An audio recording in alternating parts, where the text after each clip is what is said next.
When Hollis Shore asked me to write an essay about my experience in writing, my first reaction was, oh God, another essay.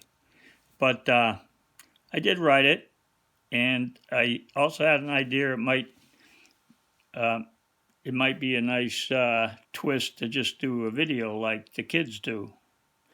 And I have my hat on because it's the day after the World Series championship, so I think I'll wear it for a couple of weeks.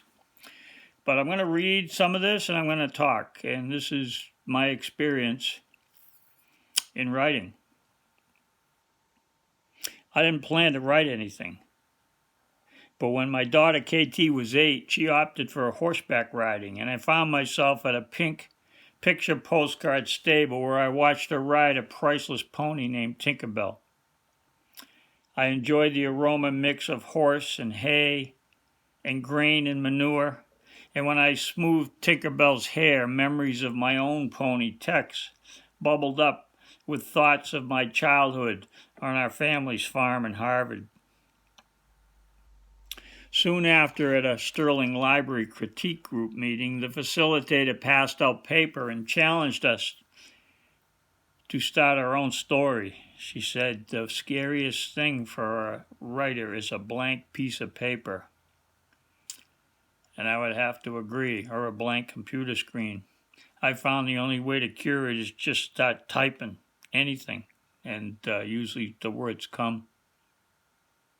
Well, that night, what emerged for me were 3 sentences about text, fragments cobbled together with lines and circles and arrows and crossouts.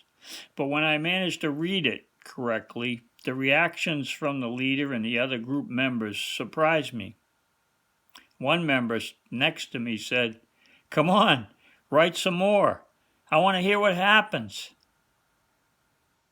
Her enthusiasm sent me home with a buzz, and on the way, headlong into the world of writing.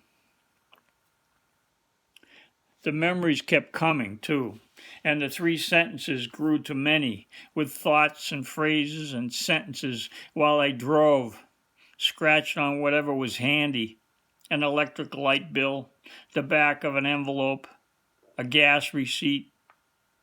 The sentences became scenes which grew to episodes. I read to my wife Linda, who noticed the new pile, the beginning of a manuscript, growing next to my chair.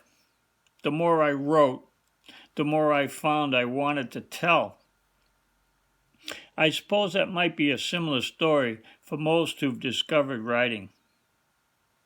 Linda cut out a newspaper advertisement for a weekend writing seminar at Fitchburg Art Museum, hosted by Sally Cragen, followed by another notice for a writing group at the Thayer Library in Lancaster, Mass., hosted by a new organization called Seven Bridge Writers Collaborative.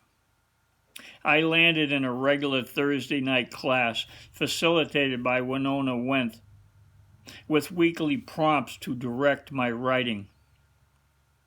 Each group member read what they'd prepared, and Winona and the group criticized, sometimes a little harshly. Seriously, every word. But over the year, the writing got better. Everyone's writing got better. Part of my writing journey has included a few online courses as well as 3 seminars with Grub Street in Boston. I found I love hanging out with other writers, and I learned to write better, listening to them and reading great works. And when I read my own for others, I learn things too. It's been 5 years now. Along the way, I began sending out essays to local publications, the Bolton Independent, the Harvard Press, the Landmark Press, Meeting House News, along with a political commentary to the Worcester Telegram. I also submitted abbreviated chapters of my manuscript to Mused Literary Journal and Adeline Literary Magazine. Each time a piece was accepted, the thrill was just as intense. I couldn't get enough.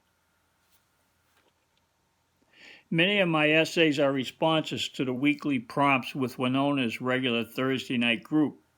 The idea to say it in no more than 300 words. So many of my pieces are that, 300 words. Some are longer chapters in the memoir that grew from the first day, while others just happened, like a response to the 2016 presidential election or getting stuck behind a school bus. And then there's the essay that was supposed to be an exercise describing a physical location that turned personal and onto the short list of Essay of the Year for Adeline Literary Journal. 300 words. I've enjoyed all the resources provided by Seven Bridge. Visiting author talks, often hosted by Paula Kastner, instructional seminars, open mics, guest visits and readings from successful authors, as well as editors providing a closer look at the business of writing. I've offered my original manuscript along with a second for detailed critiquing with the group hosted by Hollis Shore, designed for extended works, where Hollis encouraged and Anne France taught me what a semicolon was not. And I joined Lucinda Bowen's group with focus on extemporaneous writing, 25 minutes writing, 90 minutes critique. So I decided, rather than leave my work scattered on thumb drives and paper all over the house, I assembled 35 pieces in a first book and another thing, just saying, self-published through Kindle Direct. I figured that way my offspring won't have to cobble it together to keep in a box when I'm gone.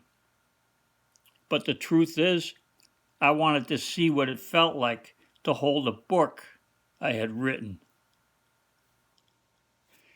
I'm thankful for this accident, discovering a consuming hobby, an unexpected way to put myself out there. And I'm especially thankful for the founders of Seven Bridge Writers Collaborative, who have created a wonderful local environment where people from all walks can learn about writing from experts and each other and feel the thrill of putting themselves out there. Thank you.